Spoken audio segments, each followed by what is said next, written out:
राष्ट्र था और हिंदू राष्ट्र रहेगा। ये कह रहे हिंदू राष्ट्र था, हिंदू राष्ट्र है।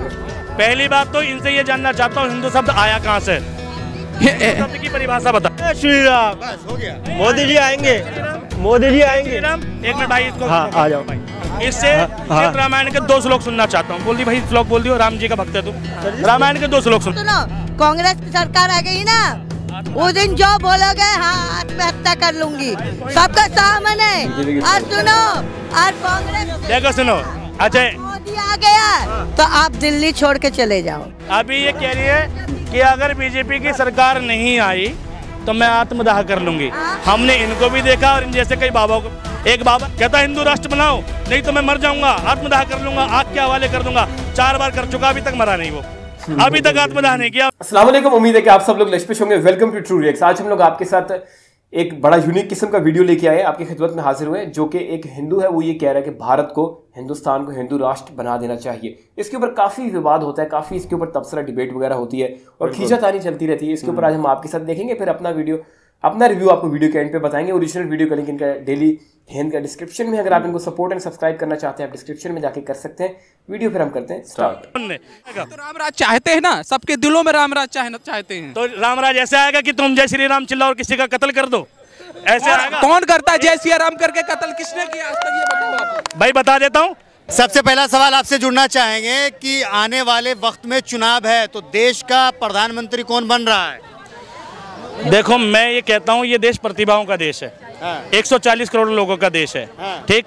और जब भी कांग्रेस की सरकारें रही हैं या चुनाव लड़ने आई हैं तो कांग्रेस ने कभी पहले चेहरा नहीं दिया, इंदिरा गांधी और नेहरू जी को छोड़ के, ठीक। तो भैया, लेकिन ये बात तय है कि जब भी कोई प्रधानमंत्री दिया जाता है वो बेस्ट दिया जाता है, एजुकेशन वाइज भी, नॉलेज वाइज भी और दूरदर्शी दिया जाता है, ठीक। सोनिया गांधी ने चुनाव लड़ा था, बहुत लोग कहते हैं रिमोट वाली सरकार, तो ये भी तो ध्यान रखो जीती कौन थी? सोनिया गांधी जीती थी, ठीक। और भैया लेकिन वो दौर कुछ और था, ये दौर कुछ और है, फर्क है दोनों में। देखो दौर क्या है भाई, लोग कहते हैं मोहल्ला बिगड़ गया, जमाना बिगड़ गया। दौर क्या है? हम और आप हैं, कुछ नहीं बिगड़ता। हम बिगड़ गए तो जमाना बिगड़ गया, हम ठीक तो जमाना ठीक, ठीक। तो भैया कांग्रेस का दौर आ रहा है, हर 10 साल बाद एक डिकेड के बाद माहौल बदलता है, ठीक है। जो लोग 2014 में 18 के थे, आज वो 28 के हैं, जिम्मेदारियों के तले हैं, ठीक। महंगाई समझते हैं, बेरोजगारी समझते हैं, इसलिए बीजेपी नहीं आएगी। वो जुमला भी समझते हैं, ठीक है, इसलिए कांग्रेस जरूरी है। लेकिन बीजेपी का नारा है कि इस बार 400 पार। वो बुरी बात नहीं सुनी आपने।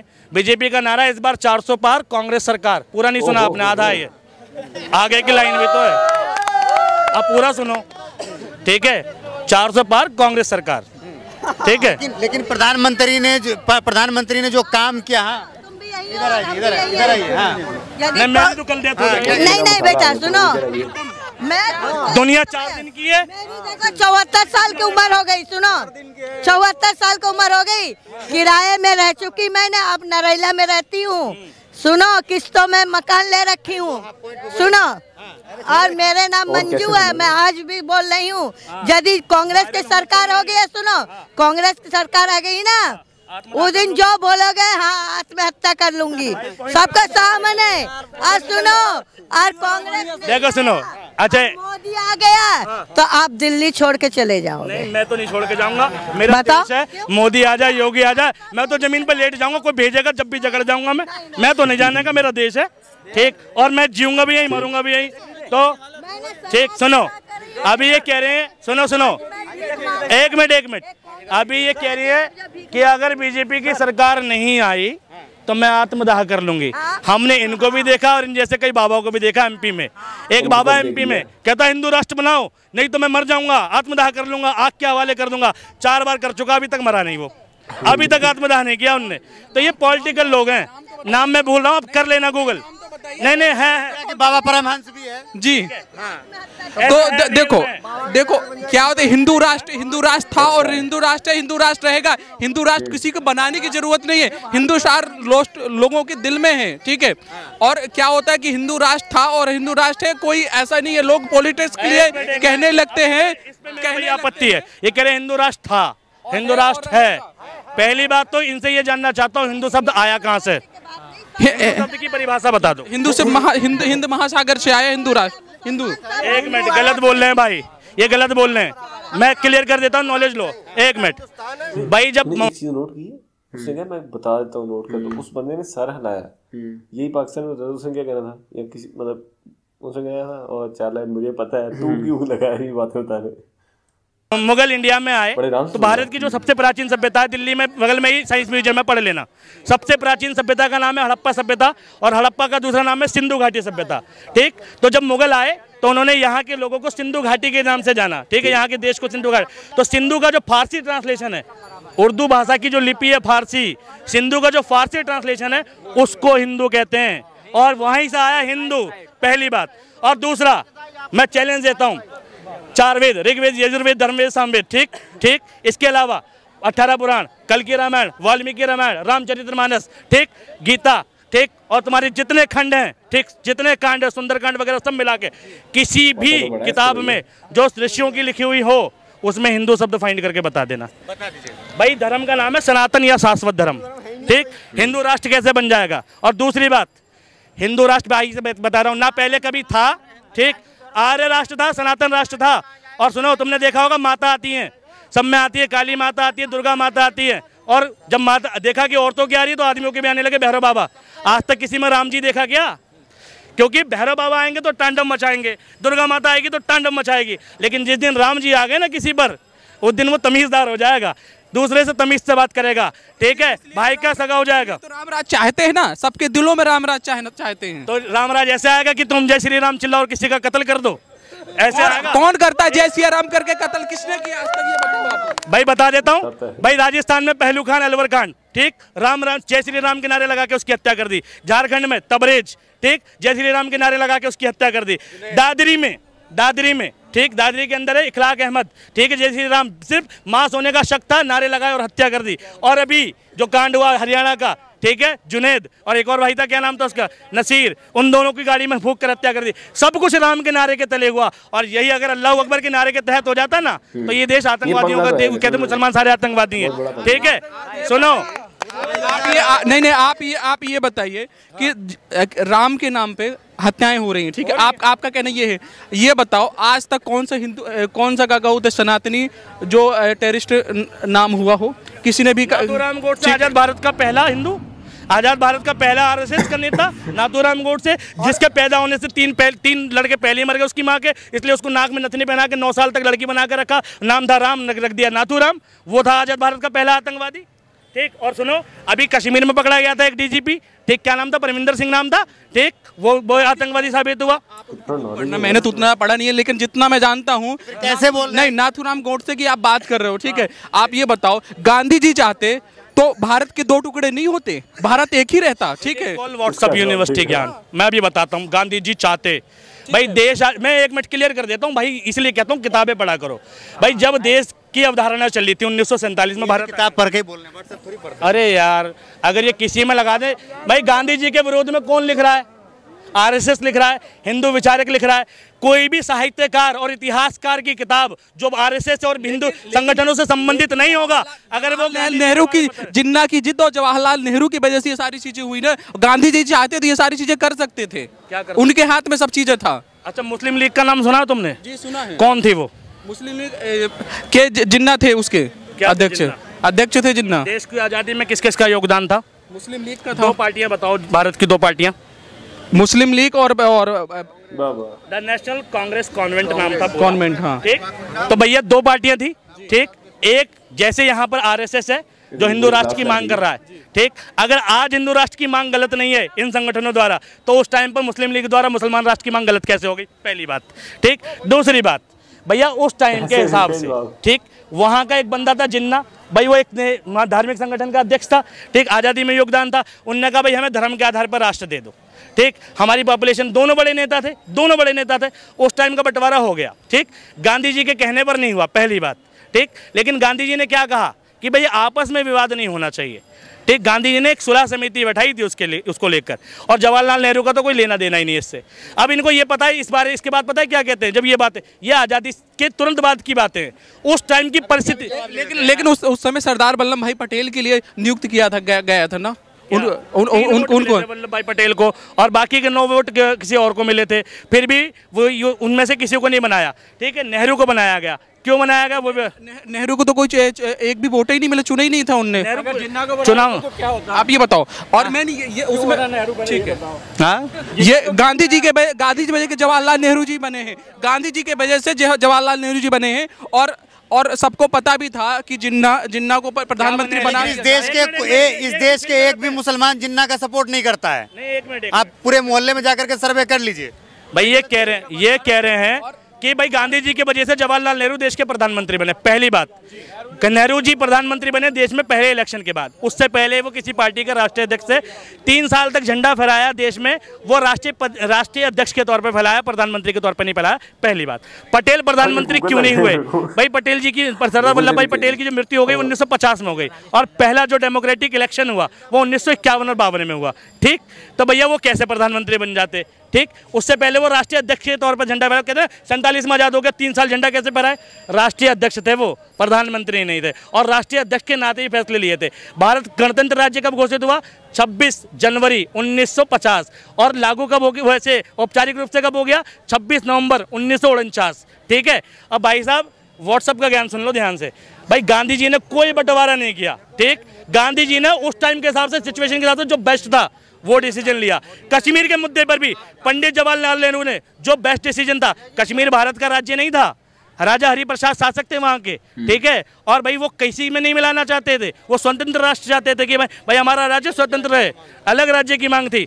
फिर भी उसको किसी संधि के तहत, 370 की संधि के तहत भारत का हिस्सा बनाया। ये नेहरू की उपलब्धि है, ये सब तुम कमी बना के पेश करते हो। आप इनकी बातों से सहमत हैं? इनकी बातों से सहमत हैं, लेकिन देखो, लेकिन सबसे बड़ी बात है ना, देखो गांधी जी भगवान कहे जाते थे, पिता बोलते हैं ना अपन, ठीक है ना, राष्ट्रपिता बोलते हैं, उपलब्धि देते हैं राष्ट्रपिता जी की। तो वो चाहते तो कुछ भी कर सकते थे। ठीक है, कैसे उनकी देखो बात जिन्ना भी मानता था, जवाहरलाल नेहरू भी मानते थे। आजादी मिल गई, इसके बाद आज़ादी मिल गई, लेकिन आज़ादी इस किस काम की वो आज़ादी? ये बताओ किसी की, ये बताओ आज मैं आज़ाद हूँ, अगर मेरे मृत्युशैया से आज़ादी मिले, वो किस काम की? जब भारत के 2 टुकड़े हो जाए, एक माँ के दोनों अलग अलग भाग हो जाए, ये भाग अलग, ये भाग अलग, ये बताओ उसकी माँ से, भारत माता से पूछो ना। सबसे पहले तो ये जिन्ना अफगानिस्तान गवा दिया, गंधार को कोसे, गंधार के राजा को कोसे, राजा धनानंद को कोसे।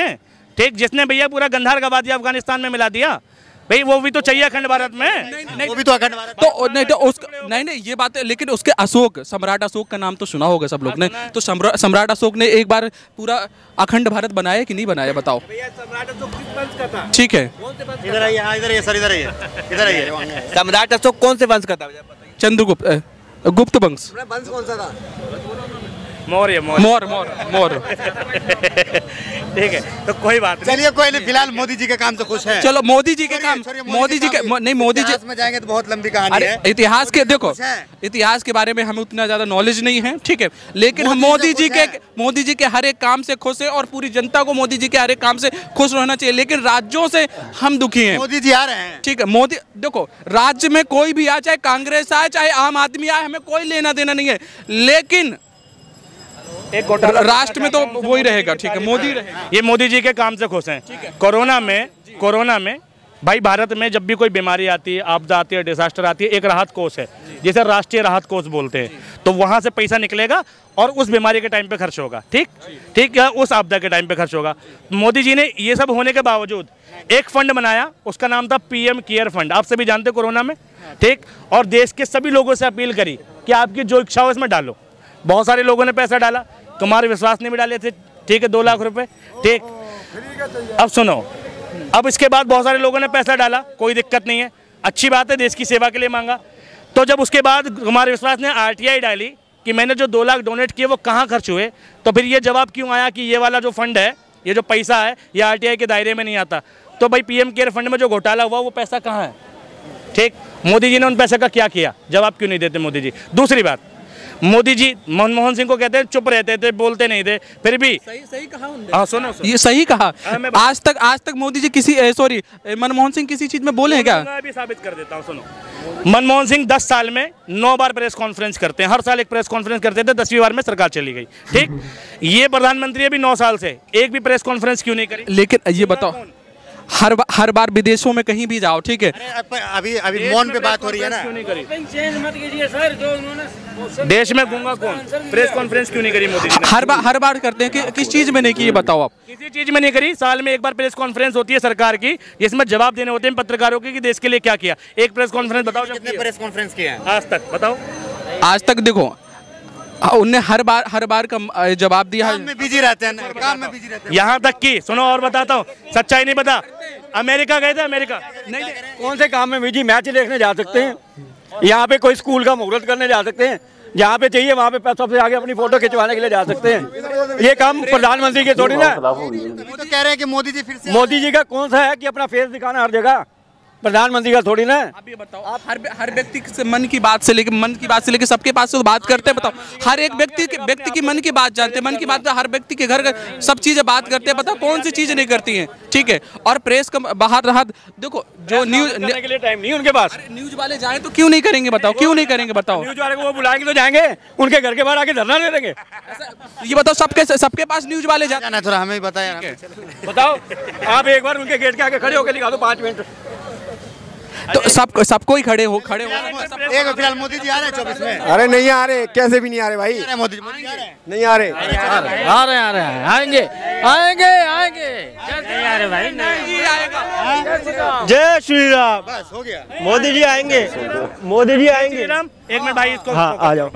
इससे रामायण के 2 श्लोक सुनना चाहता हूँ। बोल दी भाई, श्लोक बोल दियो। राम जी का भक्त है तू, रामायण के 2 श्लोक सुनो। श्लोक तो नहीं पता सर भाई तो अबे यार देखो ये हालत है, नारे लगा रहे हाँ बिल्कुल।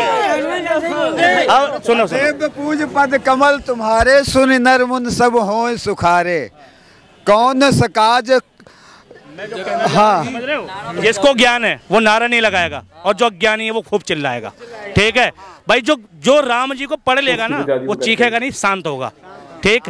पहले हम जब हमारे अड़ोस पड़ोस में बहुत लोग थे, भैया राम राम, भैया राम राम, और भाई भगवान के लिए जाते थे ना पूजा कर, जय श्री राम, प्यार से बोलते थे। अभी क्या लगा रखा, जय श्री राम। भैया किसी पड़ोसी को बुला रहा, ठीक, निकल बाहर घर से, कहाँ है तू, ठीक है।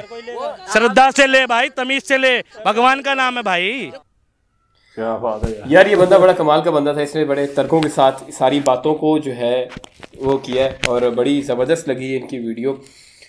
लेकिन ये कि इनका कुछ टिक नहीं पाया उस तरह, जो काफ़ी लोग इनके साथ दे रहे थे। पीछे आपने देखा होगा कि जब ये बात कर रहे थे, अगला बंदा नहीं पकड़ पा रहा था, तो वो कह रहे थे टॉपिक चेंज ना करो, ऐसे ना करो, वैसा ना करो। इसका मतलब ये कि बीजेपी के खिलाफ काफ़ी स्पीड से चीज़ें हो रही हैं, और लोग ये चाह रहे हैं कि लोकतंत्र रहे। जरूर बैठी वाली बात आया नहीं है, लेकिन उस तरफ चीज़ें जाए ना, मतलब उसको अपोज करने की कोशिश करें, ये तो एक बात है। लेकिन इसके अलावा भी बहुत सारी ऐसी बातें जो लोग बड़े तर्कों के साथ बता रहे हैं। जैसे इस वीडियो में तो चीज़ें मिक्स हो गई थी ना, कि चलो राम के हवाले से बातें आ गई, श्लोक के हवाले से भी आ गई, या गांधी और जो नथुराम गोडसे उसके हवाले से भी चलेगी ना, हाँ, पीछे काज आजमी, ये सारी चीज़ें। लेकिन ये कि नॉलेज इनको काफ़ी था, और जो ज़्यादातर अवाम है वो व्हाट्सएप यूनिवर्सिटी ही है, क्योंकि 141 में 142 करोड़ की जो इंडिया की पॉपुलेशन है, वो सब पढ़े लिखे नहीं हो सकते ना। ज़ाहिर है व्हाट्सएप का एक मकसद तो है, वो तो अपना पूरा करेगा। लेकिन इस तरह के लोग भी यहाँ पे हैं, जिस तरह यानी वाले भाई थे, इनका नाम तो पता नहीं क्या है, लेकिन जिन्होंने तारीखों के साथ, सन के साथ, हर चीज़, तारीख और जो ईयर है उसके साथ उन्होंने सारी चीज़ें बताई हैं, और सबूतों के साथ, उनको तर्कों के साथ उन्होंने उनको गलत साबित किया है। तो ये चीज़ है कि चीज़ें ब्लाइंडली फॉलो करना और चीज़ों को लॉजिकली और क्रिटिकली देखना, दोनों चीज़ों में बड़ा फ़र्क है। और वो बंदा जो कि क्रिटिकली देखता है, उसके जो कॉन्फिडेंस है, उसका जो डिबेट का लेवल है, वो दूसरों से अलग होता है। अब देखा है वो दूसरा बंदा जो है, जो जवान सा लड़का था, वो बस लड़खड़ा रहा था, तो ये क्रिटिकली एनालाइज करते हैं, तो ज़ाहिर है फिर क्रिटिकल सपोर्ट एक साथ, तो जो क्रिटिकल सपोर्ट के साथ रहता है वो बंदा फिर मार नहीं खाता। लेकिन वो बंदा जो कि किसी और वजह से किसी पार्टी के साथ अटैच हो जाता है, अपनी इमोशनल अटैचमेंट की वजह से, किसी भी कोई भी अटैचमेंट हो सकती है किसी भी तरह की, तो वो फिर बंदा ज़ाहिर है फिर मार ही खाता, जिस तरह इस बंदे ने आगे किया। लेकिन ये कि बात जो है वो एंड पे यही है कि लोकतंत्र जो है वो रहना चाहिए, जो तानाशाही है वो नहीं आनी चाहिए। बिल्कुल। और चाहे वो बीजेपी का अच्छा काम दिखा के अगर बुरे काम को छुपाया जाए, तो वो मेरे ख्याल में बड़ी गलत बात है, क्योंकि ये बात तो मैं नहीं मान सकता कि बीजेपी हर काम अच्छा कर रही है। ये बात गलत है। अगर कोई बंदा कहता है कि बीजेपी जैसी की पार्टी है ही नहीं पूरे भारत में, कि जो बुरा काम कर ही नहीं रही या मिस्टेक्स कर ही नहीं रही, क्रिटिक्स का काम ही यही है, और लोकतंत्र का सबसे बड़ा फायदा यही होता है कि जहाँ लोकतंत्र होता है वहाँ इसी तरह क्रिटिसिज्म होता है, और वो क्रिटिसिज्म मजबूर कर देता है कि बहुत सारी ऐसी चीज़ें जो आज हो रही हैं वो कल नहीं होती। तो लोकतंत्र वहाँ रहेगा तो वो चीज़ें बात आएंगी। अगर वहाँ तानाशाही आ जाएगी, डिक्टेटरशिप आ जाएगी, तो वहाँ ये सारी चीज़ें फिर रुक जाएंगी। बिल्कुल। तो ये हमारा ओपिनियन था। फिर आप अपना ओपिनियन नीचे कमेंट्स में लाजमी बता सकते हैं, एग्री डिसएग्री करते हैं। अगर इनको डेली हिंद को सपोर्ट और सब्सक्राइब करना चाहते हैं, लिंक इनके डिस्क्रिप्शन में, वहाँ जाके आप कर सकते हैं। मिलेंगे फिर हम आपको अगले वीडियो में, तब तक के लिए खुदा हाफिज़।